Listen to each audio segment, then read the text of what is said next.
a little cafeteria. A film review. Hello, movie fans. My name is Chris Shepardson, and today you are about to witness the premiere of my new show. I call it Cafeteria, where we analyze 2 films while having a little bit of lunch. I always remember being in the cafeteria, and sometimes we wouldn't have anybody to sit with, so let's just go ahead and have lunch by ourselves and watch 2 movies. 2 movies I really like that I saw on a random free channel on Pluto TV. The 70s cinema. I always loved 70s cinema so much because of the gore, because of the white hot violence, because of the long, ridiculously scenes with the long soundtracks and everything. I found my inner nerd, and that's being a cinephile, which is a nerd who likes to watch movies, and that's just what I've always loved to do. I can remember watching TV and movies for like 6 hours by myself after school because that's all I had. going for me, I guess. I don't know. I didn't have a lot of friends, but I did, but I didn't like them as much as movies. Plus, I get really bored, and I really want to talk about these 2 films. First up is a 1970s movie, of course. My favorite. You're going to see a lot of that, but doesn't mean that this cafeteria is limited to only 1970s films. But first, let's make some lunch. I'm really hungry. I just went on a run. It's very breezy here in New York City. If you hear the rustling of the door like that, fear not. It's not a serial killer, or is it? Anyway, we're going to talk about these films in just a minute, but first, let's go make some lunch. I'm starving. This cafeteria better have delicious food. And I'm not talking about no mystery meat here. Hey, okay, so this is my kitchen. It's a tiny little corner where I make all the most delicious food. I love food. Food and films. That's like my jam. Take me to drive-in movie theater Where they serve you like ice cream in the window. I've never been to one, but that sounds amazing. No, I want ice cream, but we're not gonna have ice cream because I went on a run today, and I've been eating a little too much ice cream during quarantine. So We're gonna have something healthy. I'm gonna show you something really easy. Let's make A big salad. Is that all right? Is that good? Okay, cool. I have some spinach. I love spinach. You're gonna see spinach all over this show. Lots of baby spinach. We're also gonna throw in some arugula. Look at that, it's a little yellow. Yellow arugula. Who ever heard of yellow arugula? And then I have some little grape tomatoes. I like grape tomatoes because they remind me of Gushers back in the day. If you don't remember Gushers, they're candies that explode in your mouth with like goo. But these are like healthy Gushers. Grape tomatoes. Let's make a dressing, some olive oil, and lemon juice. Boom. I like pepper as a substitute for salt, because salt makes you bloat, and it makes you thirsty, and it's bad for your heart. So don't do it. Don't do salt. Do pepper. I'm gonna go ahead and just mix that in the bowl.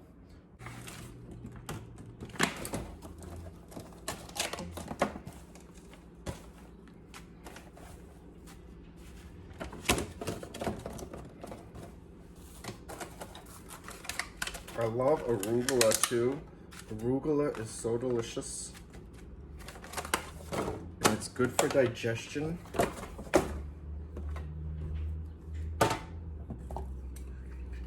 Right in there. And then lemon juice. And then black pepper. Oh yeah. And then we're gonna think, I Are we okay with, 1 second.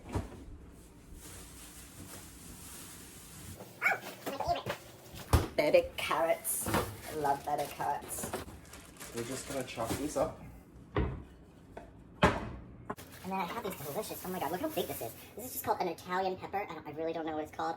If you guys know, put it in the comments or message me. Tell me what kind of pepper this is because they're my favorite. Baby carrots, I could eat all day long. Don't let me. I pretend like baby carrots are just like goldfish, but like really long, crunchy, juicy goldfish, right? As long as you trick your mind into thinking it's something that is salty and carby and bad for you, it's like, oh. A snack that smiles back. Delicious. Boom. Ooh, and I almost forgot we need some protein. So I have these little packets when I travel. I travel a lot, as you know, or might not know, but I do. I'm constantly living out of a suitcase. So these guys are amazing. And they're single serving, wild caught, 100% salmon.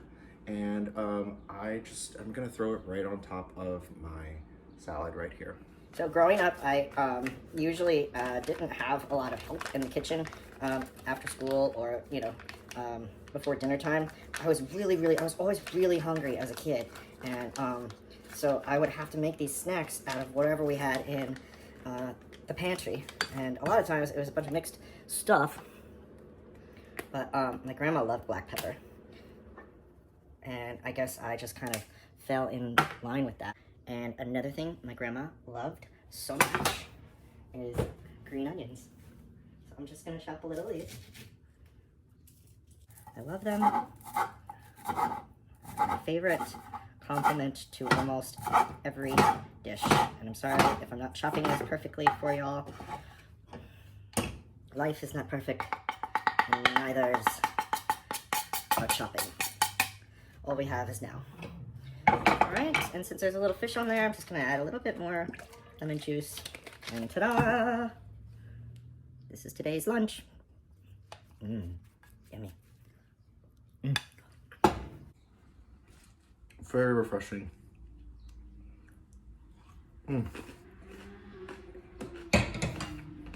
Now,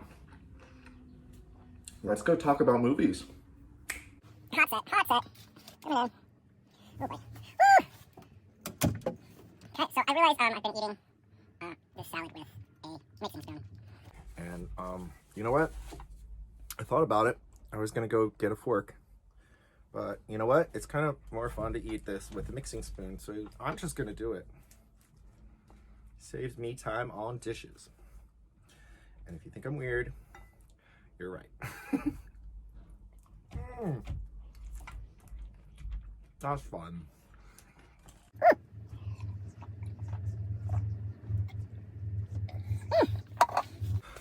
So, let's think. Okay, so the two movies that I saw. The first one is called Midnight Express. It's from 1978, and it is about a prison in Turkey.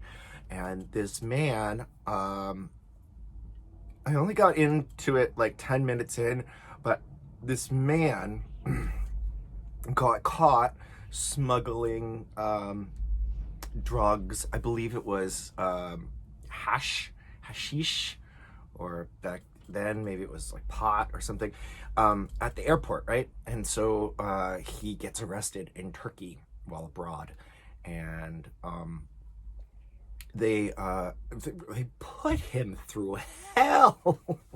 Like if you guys like Ryan Murphy and American Horror Story, this movie is for you. Like it went from 0 to 60 to 90 to 1,000 real quick. Well, not that quick, because those 1970s movies, you kind of gotta sit with them and let it marinate, and watch him do a lot of walking or suffering. But I think that's just gold. I just love that part when they just decide to just play music. Nobody today has the attention span for that. So if you watch it, maybe put it like on 1.5 speed or 2 speed, and it'll be right up your alley if you don't have an attention span. I don't either, but for some reason this is my zen zone. And he goes to this prison, and it's really like horrible. Like, he tries to fit in with everybody else, and they try to tell him, oh no, like, bro, like, smuggling homosexuality is real bad, but they try it anyway. I loved that little nod. I was like, okay. There's a sexy makeout scene, sort of. Just like, oh, it just was on TV randomly, and it's a 1970s channel, so I was like, oh, I'm watching it. But then I was like, oh, I'm invested. It was so fun. I was like, they're making out. You watch this poor guy go through all this torture, and they refer to the Midnight Express as not a real train, but the idea of escaping from prison. And they discover something about the prison where there may be a way out. And they try, and they try, and they try, and those that have tried before get severely punished. It looks awful. It is gruesome. It is gory. The makeup sometimes is just incredibly real. It's like, wow, those look like corpses almost. Like, oh my gosh. And then just when you think like it's not gonna get any worse, our main character just flips his noggin and goes berserk, and that's when it really gets pretty gruesome, when he gets in a fight with somebody else. And I really don't want to spoil it for you, but oh my gosh, right up Ryan Murphy's alley with that whole American Horror Story, blood, guts, and gore. If you like that kind of stuff, and I know you do, you should watch this movie. And I won't spoil the ending, but I will tell you that it is based on a true story, and the guy, amazing. But I will say that I did a little Google research, and not to make, light of the story, but he did admit 20 years later, after he got all this success, I guess, and acclaim, he's like, well, it wasn't that bad. It wasn't as bad as I made the movie look. And it's like, you made it look really bad, bro. But still, I would never want to be arrested in Turkey. It really actually makes Turkey look really bad, and I've met people from Turkey, and they're very friendly, and they love their country, so I don't think it's like that. But 1970s, man. They think you could, like, okay, let's take it to maybe like 10. They're like, no, 100. Let's 101. Let's go there. Turn the broiler on. I love it. But you see that nowadays in modern stuff like Stranger Things, where they like lock them in a boiler room. Like, oh my gosh, that's, if you haven't seen that, I'm sorry. I didn't mean to spoil it for you, but that's a horrible scene. I could just picture the inspiration coming from the 1970s, and it was just so gruesome and brutal. It just went there. It was the worst thing that you could think of. Just torture, and almost demented in a way. But that horror shows us what it means to like feel. And sometimes we get really comfortable with movies, and I think if you can balance horror and what could happen to you, it's like, oh Wow. Wow, I would never want to go to prison in Turkey. No, thank you.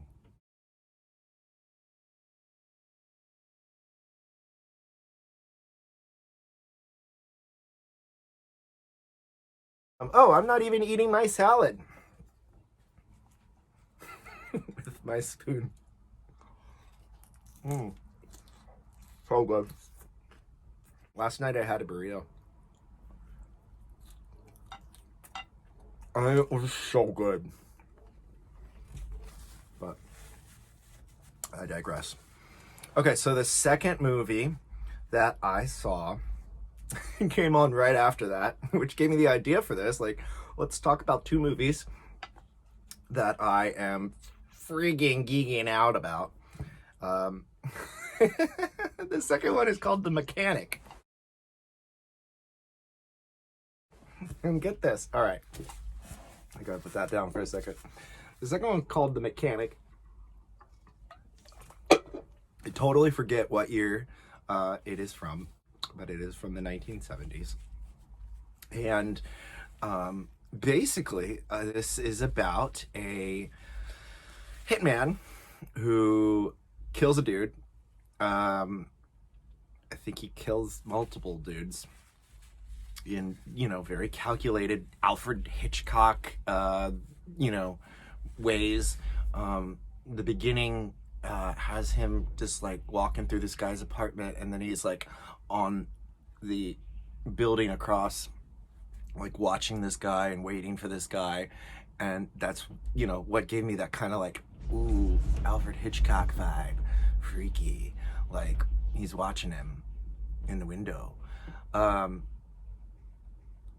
And then he's just like, it fires, and the whole building just explodes. I really don't want to, this is hard because I don't want to ruin it for you, but it is really a very cool scene.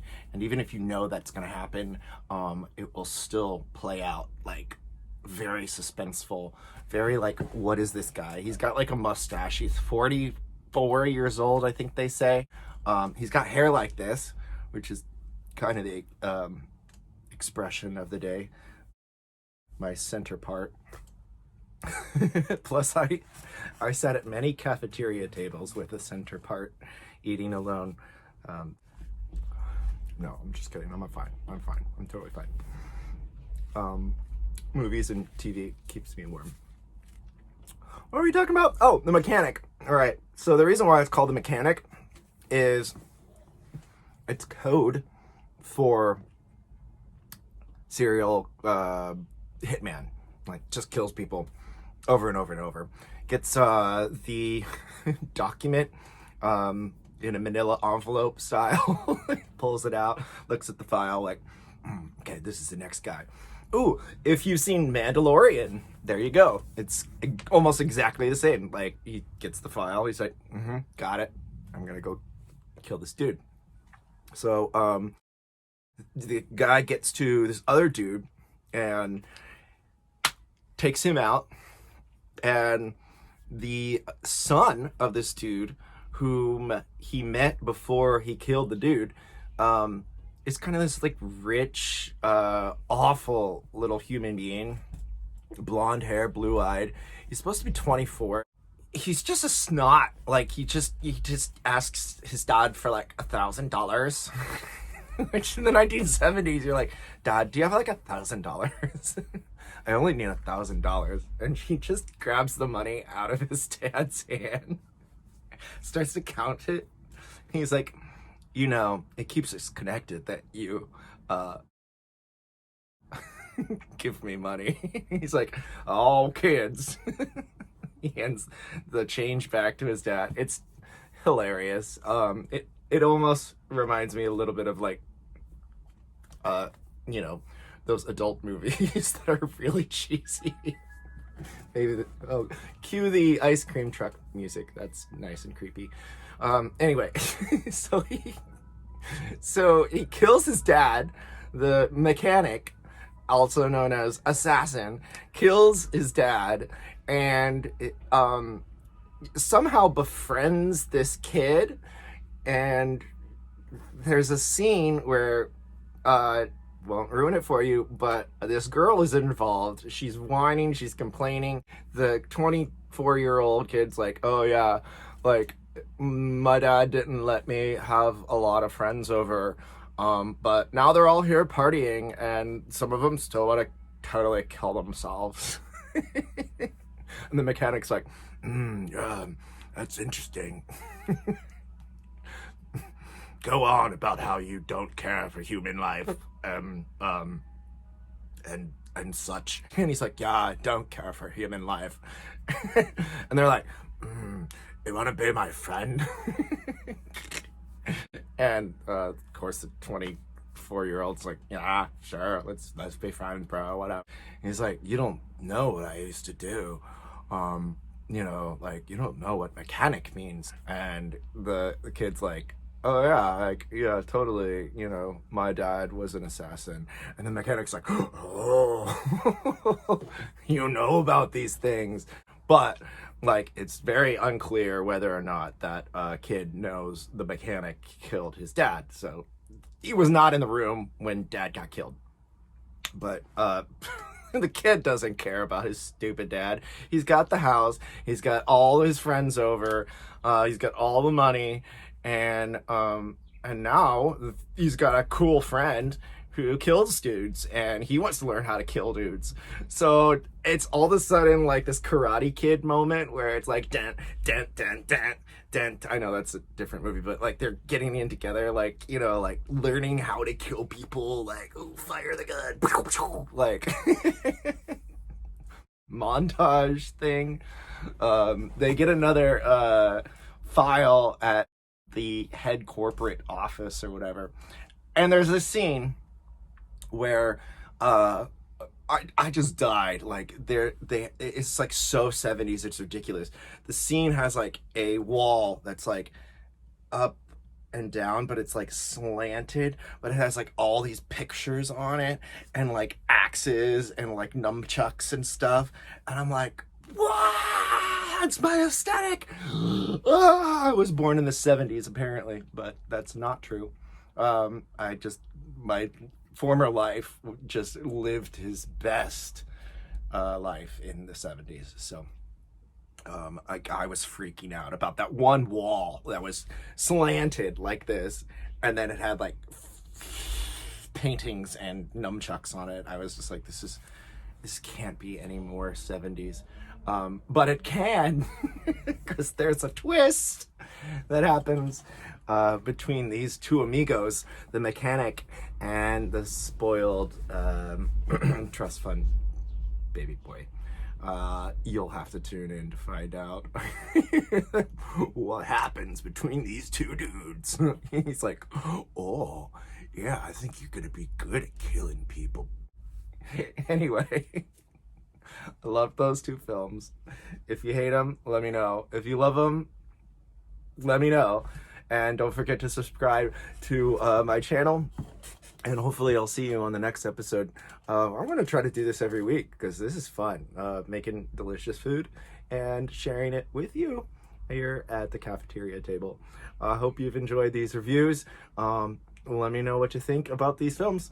And I will catch you for the next lunch break. All right. Now go watch some movies. Peace. Ooh, I put a little pepper in that. Ooh.